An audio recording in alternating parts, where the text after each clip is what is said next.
On this channel, I have often talked about developing a niche practice within the current practice you're in.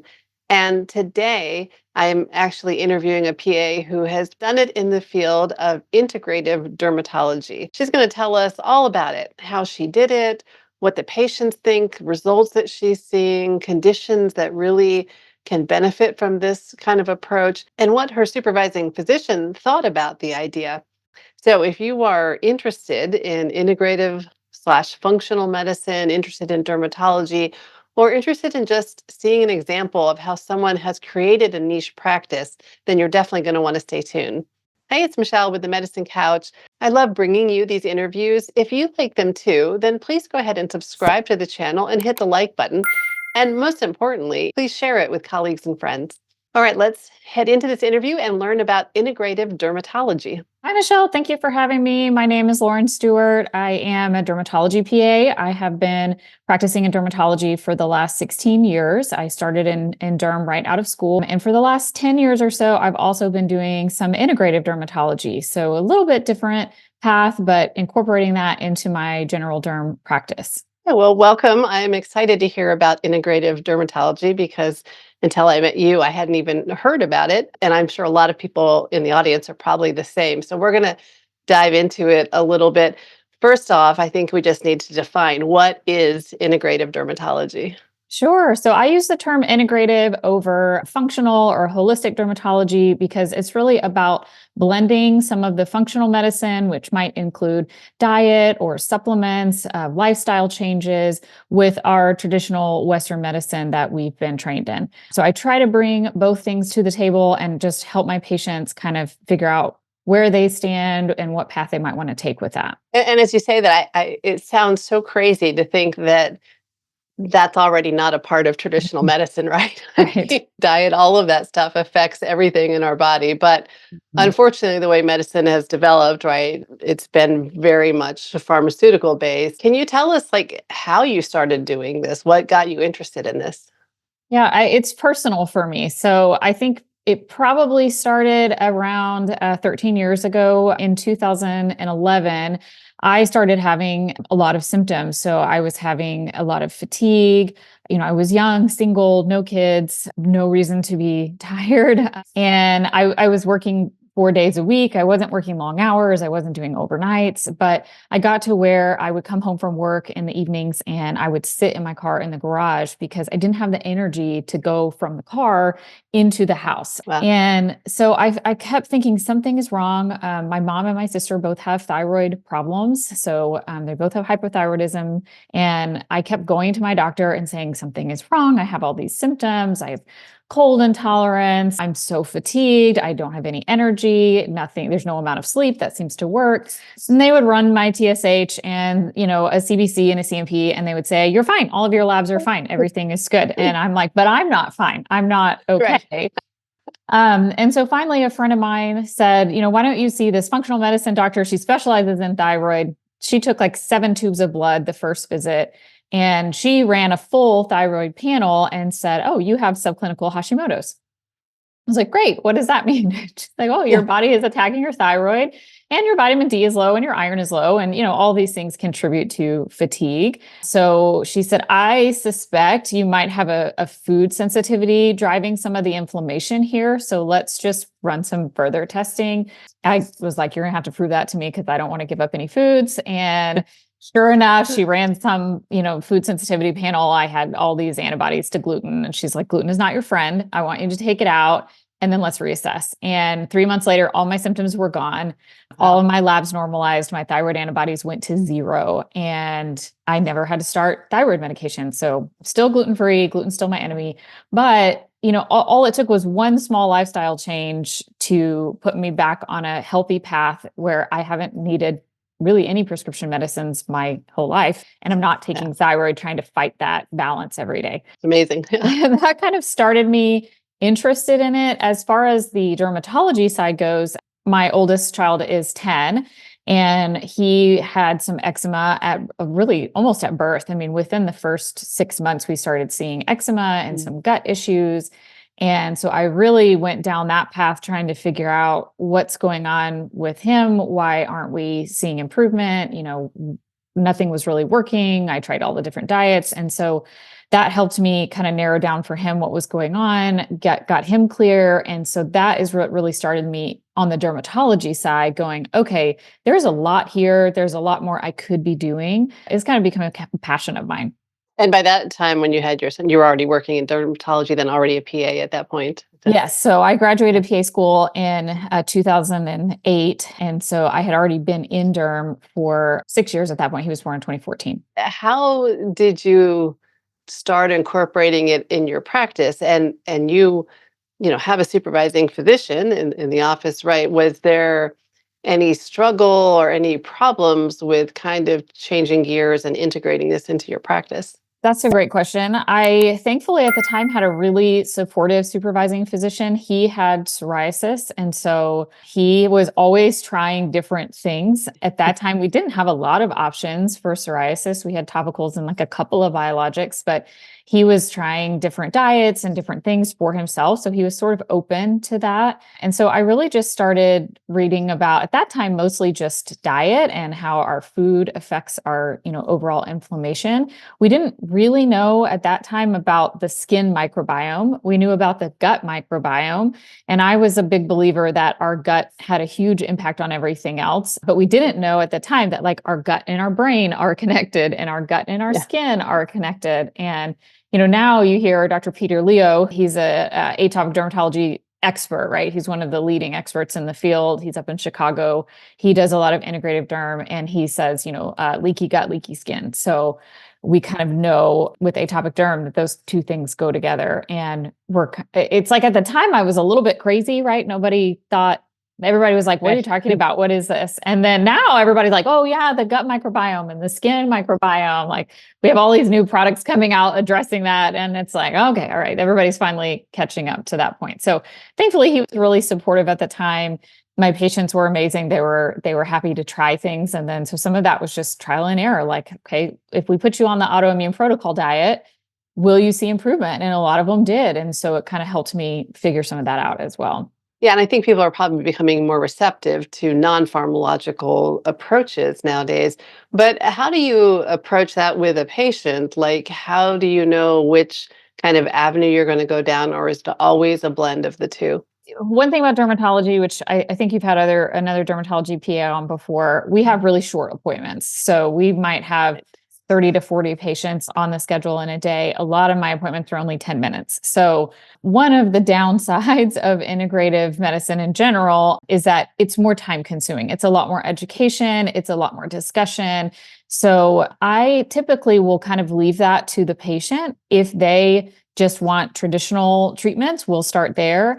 If they come in, which a lot of our patients come from all over for the integrative side, if they come in and they say, I want to do as natural as a treatment choice as we can, or I don't want to use steroids, or I want to talk about diet, then I'll let them kind of lead how little or how much they want to incorporate into the treatment plan. I have always taken the approach that as a medical provider, our role is to educate the patient. I can tell the patient, here's all that's out here. We can do topicals, we can do biologics, we can do, I want to give them all of their options. I might say, Yeah. this is where I would recommend starting, but ultimately it's the patient's choice on what they want for treatment. So I want them to play an active role in their healthcare. I think ultimately we're going to get the best results in all of medicine if the patient is involved and if they understand their treatment, if they understand why they're doing what they're doing. So I really use it as just an opportunity to educate, and then I let the patient lead. And do you feel like that this has helped the practice that you're in, helped it to grow? Like, do you think this is something that if other offices incorporate can really change the practice and benefit it in some ways? I do. We get patients that are seeking that out. There really aren't any integrative dermatologists in our area. So we have, I have another PA that I work with that also does integrative. We've kind of gone down that path together, which is fun. And so we have patients that come from all over the DFW area looking for that. And so it brings in patients that we wouldn't normally have. It widens our area. It also allows us to network. Because I'm in this space, I have functional medicine pediatricians, primary care doctors that know that we offer this. And so we can collaborate together for difficult cases.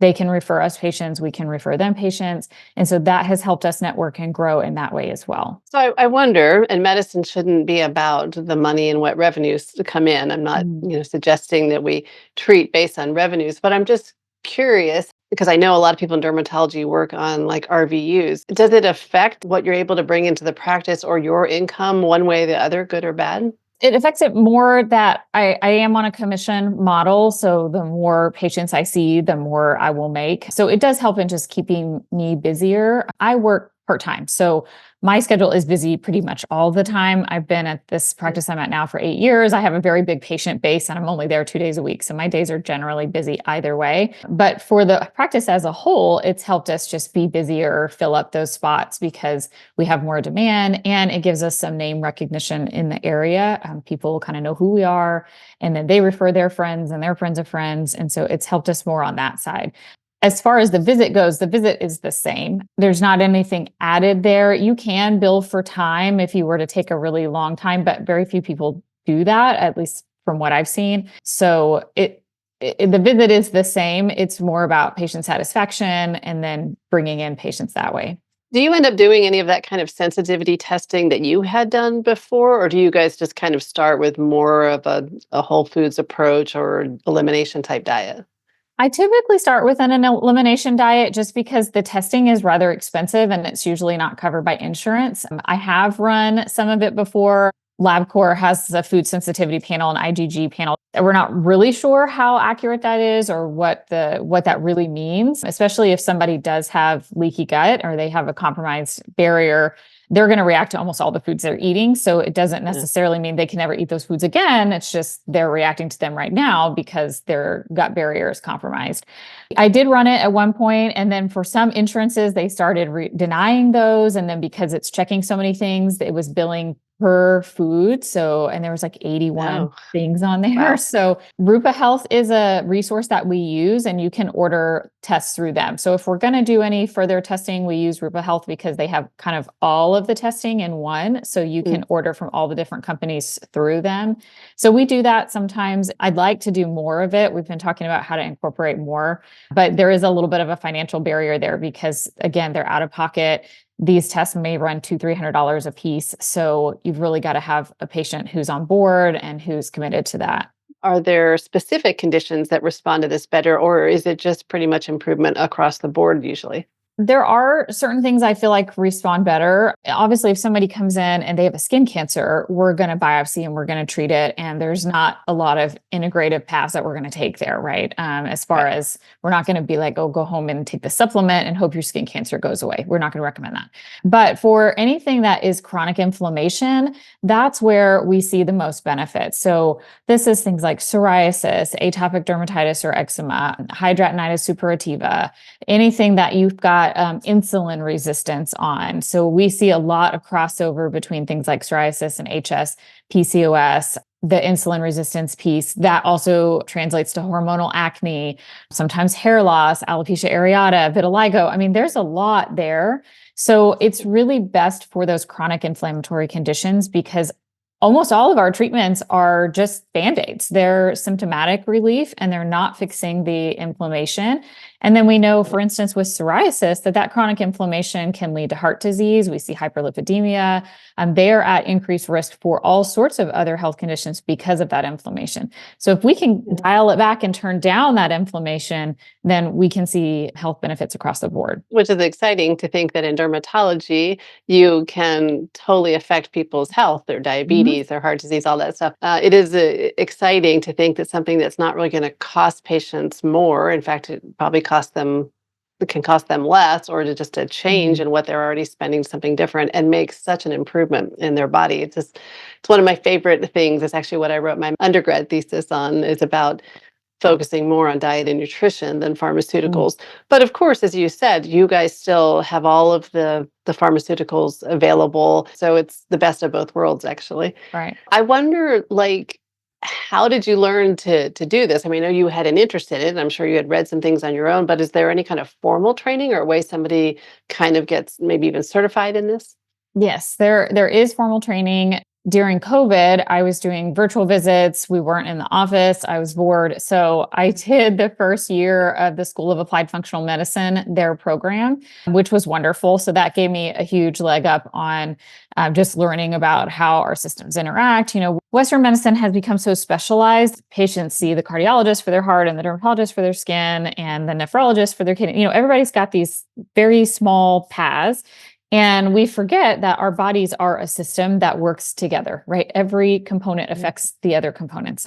And so the program was really good at helping me to tie that together. It also gave me a lot more insight on supplements, diet, nutrition. I mean, I don't know about you, but for me, what I got in PA school was literally the food pyramid, which is Just laughable sad. because it's wrong. Yeah. And the majority of your diet should not be carbs. I think we can all Yeah. see where we went wrong and why we Yeah. have an obesity epidemic in America. So I just had such minimal training. And that's even, I was a kinesiology major in college. So even with my Yeah. kinesiology background, I still felt like I was just so lacking on the nutritional component. Yeah. So it really helped me with that. There's also, IFM is another big program that a lot of people have done. So there are resources for that. The other thing that has been really helpful to me is I started going to the Integrative Dermatology Symposium. So they put on a CME conference every year. I've been, I think, 3 years in a row. They bring people from all over. They're in a different location every year. And that has been really helpful to network with people, to just learn about, okay, this is what this doctor, like Dr. Peter Leo in Chicago, eczema is his passion, and he does an integrative eczema clinic. And so he'll say, like, this is all the things I'm doing. I'm using this compounded topical, I'm using these supplements, I'm using black tea compresses for inflammation. It's just really neat to hear what other people are doing, and then you can kind of learn from them as well. When you're talking, I was wondering, like, if you already on your own have spent a lot of time looking into nutrition and the whole gut and skin biome, and you've been learning as you go through the years, in order to market or to say that you're offering integrative dermatology, do you have to be certified? And not to my knowledge. I've put some of my certifications on my Facebook or in my bio for work. So we advertise it somewhat in that way, but really, at least from what I've experienced, most of the integrative is word of mouth. So we haven't really had to directly market that because patients really market it for us and refer people. So, and again, partnering with some of those functional medicine doctors in our area has been really helpful for that, because they already have those patients who are going, okay, what do I do next? And then they can refer them over. And then we can work together. I really love the collaborative care model. I have the pediatrician that can say, hey, I've got this eczema case. I can't get to budge. I've done all the testing. We're still, we're trying to figure out why the house is on fire, but we need to put out the fire first. And the kid is, literally scratching 24/7 and is Mhm. miserable. Yeah. And so we can put out the fire and then also partner with them to help figure out where that inflammation is coming from. This can be done in so many different settings. And with integrative medicine, even the integrative dermatology, I could imagine people even in family practice could learn about this and start incorporating it. So do you think that that's a good thing to do? Would you encourage people to niche down and develop something like this in their own practice? Yeah, absolutely. I feel like I'm already in a somewhat narrow field being in dermatology, but I really feel like everybody needs to be an expert in something. I think chasing that passion, finding something that you can really do a deep dive in, and then that creates value for you. So having that kind of additional knowledge and having this little niche that I've kind of carved out with the integrative side sets me apart from just any other dermatology PA, right? It gives me something additional that I can offer to my patients. It helps me have a passion in something that I can continue to learn and grow in. I really think that being stagnant and not learning is not a good, healthy place for anybody to be. So having an avenue where I can really become more of an expert and then provide that insight has been really beneficial to my own mental health. And I think that's also really good for preventing burnout. So Burnout is a huge problem in our industry. So being an expert gives you other opportunities. You can speak on those things. You can do podcasts. You can collaborate with people. You can network. You can be somebody that others come to ask questions and help on difficult cases. And I think having that value and feeling that you're providing value is really important in medicine in general. And then also, that elevates my patient care to a level that patients feel like they're getting really, truly good care and that I care about them as a whole, which I do. And so that's coming across and patients feel that. And so that makes the patients very loyal to you and makes them more compliant. There's just so much good there. And when you have patients that come in, this is becoming more popular. So we've already got patients who are trying things on their own from something they learned on TikTok or something a friend told them. And so I need to know, okay, how do the different essential oils affect the skin? What homeopathic remedies are helpful or not helpful? What supplements are good or bad for acne? It's important to know, okay, whey protein may be causing your acne, but something like myo-inositol is a great supplement for balancing hormones. And knowing those things helps you and being able to, when the patient comes in and says, hey, I'm doing these things, you have some background, you have some understanding, and that can just elevate your care. I know that some providers, when patients come in, they're just like, yeah, stop all that. You don't know Mhm. what else in it and stuff. And they just, part of that comes from, right, our uneasiness or being uncomfortable with what those products are. So, yeah, I have a great app that I had shared in a video about best medical apps out there.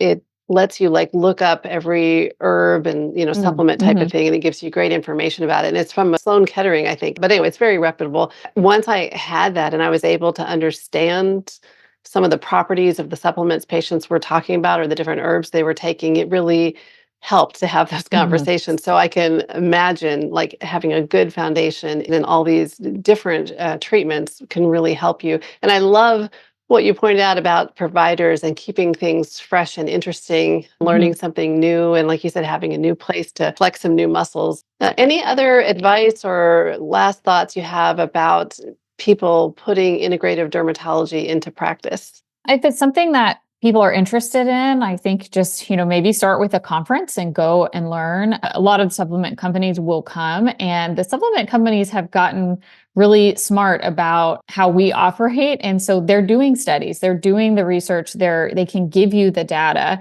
And I think that's what, has been the big pushback is, well, this is not evidence-based. Well, what if it is? What if we can show the evidence and they're doing the studies? Nutrafol is a great company that has done lots of studies behind their work. And so they can say, look, we did the study. We showed that our blend helped with hair loss or helped with acne. They have an acne blend now.